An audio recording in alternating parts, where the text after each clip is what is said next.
जय हिंद जय महाराष्ट्र। सध्या महाराष्ट्रामध्ये मराठी भाषा वाद खूप मोठा चर्चेत आहे।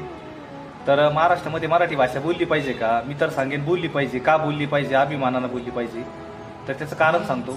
राज्य पुनर्रचना आयोग हा जो आयोग आहे 1956 मध्ये याची स्थापना झाली।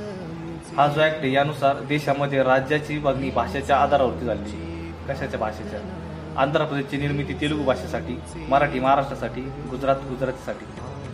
आणि तेव्हा हा रेश होता 14 आणि 6चा, आता तो 28 आणि 8चा आहे। ठीक आहे, याच्याही पलीकडे आपण जरा पाठीमागे जाऊ। 8व्या आणि 9व्या शतकामध्ये मराठी भाषेचे लिखित पुरावे सापडतात। लिखित विवेका सिंधू हा जो ग्रंथ आहे कवी मुकुंदराज यांनी 1199 मध्ये लिहिलेला आहे।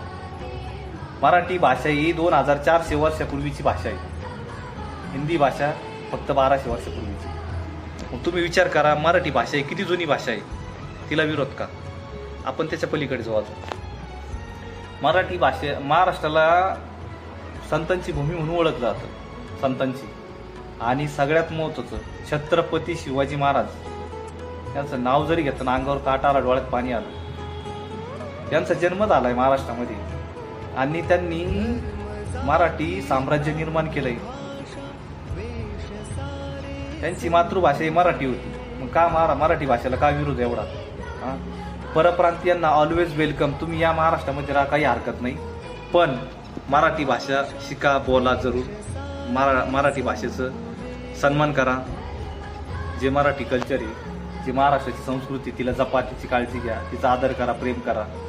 हिंदी भाषा ही राष्ट्रीय भाषा नाही, ती फक्त शासकीय कामकाजासाठी आणि लोकांच्या दैनंदिन जीवनासाठी वापरली जाते। तरी काही हरकत नाही, आपण हिंदी भाषेचा, सर्व भाषांचा सन्मान करू। कॉन्स्टिट्यूशनमध्ये टोटल 22 भाषा आहेत, सगळ्यांचा आपण सन्मान करू, आदर करू, प्रेम करू। पण आपण ज्या राज्यामध्ये जातो त्या राज्यामध्ये ती भाषा बोलली पाहिजे, तिचा आदर केला पाहिजे। आम्ही महाराष्ट्रात येतो, आम्हाला मराठी भाषा येत नाही, आम्ही शिकणार नाही, मग फटके बसतील। राजसाहेब जे करतात ते योग्यच करतात असंही। त्यामुळं सगळे एकत्र राहू, कॉन्स्टिट्यूशनचा आपण रिस्पेक्ट करू, आदर करू, त्यानुसार चालू आणि शिकू मराठी भाषा। जय हिंद जय महाराष्ट्र।